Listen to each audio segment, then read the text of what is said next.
மெதுவடை போட்டு மோர் குழம்பு செய்யலாம். அதுக்காக 2 ஸ்பூன் துவரம்பருப்பு, 2 ஸ்பூன் பச்சரிசி எடுத்திருக்கேன். இதை நல்லா வாஷ் பண்ணிவிட்டு ஊற வச்சுக்கலாம்.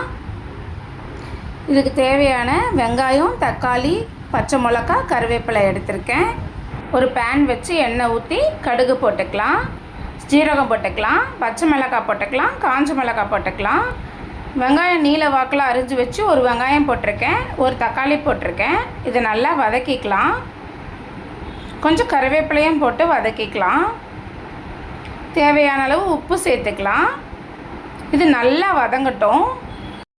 இதுக்கு தேவையான 4 துண்டு இஞ்சி எடுத்திருக்கேன், 3 பச்சை மிளகா, கொஞ்சமாக கொத்தமல்லி, பச்சரிசியும் துவரம்பருப்பும் ஊற வச்சதையும் சேர்த்து நல்லா அரைச்சிக்கலாம்.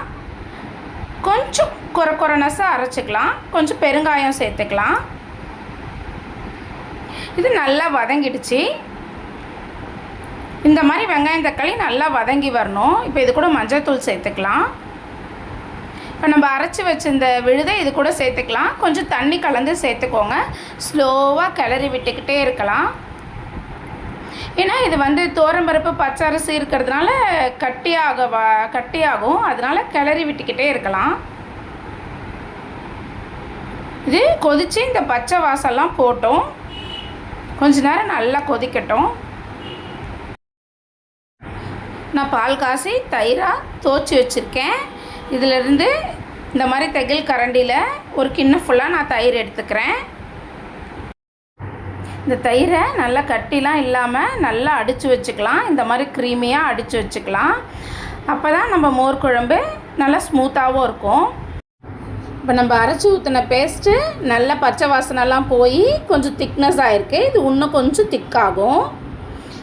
இந்த பதம் வரணும். இந்த மாதிரி கொதி வரும்போது நம்ம மிக்ஸ் பண்ணி வச்சுருக்க தயிரை இது கூட சேர்த்துக்கலாம். இப்போ நல்லா கிளறி விடலாம்.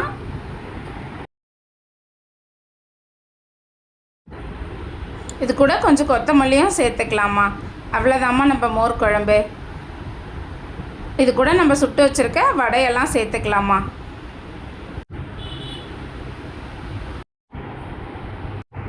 நம்ம வடையெல்லாம் மோர் குழம்புல நல்லா மூழ்கி இருக்கிற மாதிரி அது மேலெல்லாம் எடுத்து விட்டுக்கலாம் குழம்ப. அவள் சுட சுட நம்ம சுட்டு போடும்போது வடை நல்லா ஊறி இருக்கும், சாப்பிட்றதுக்கும் நல்லாயிருக்கும். அவ்வளோதாம்மா நம்ம மெதுவடை சுட்டு போட்டு மோர் குழம்பு. நீங்களும் செஞ்சு பாருங்கள், எப்படி இருந்துச்சுன்னு சொல்லுங்கள். கூட மோர் மிளகாவையும் பொரிச்சு வச்சுருக்கேன். வடை பாருங்கள் எவ்வளோ ஸ்மூத்தாக சாஃப்டாக நல்லா ஊறி இருக்குன்றத பாருங்கள்.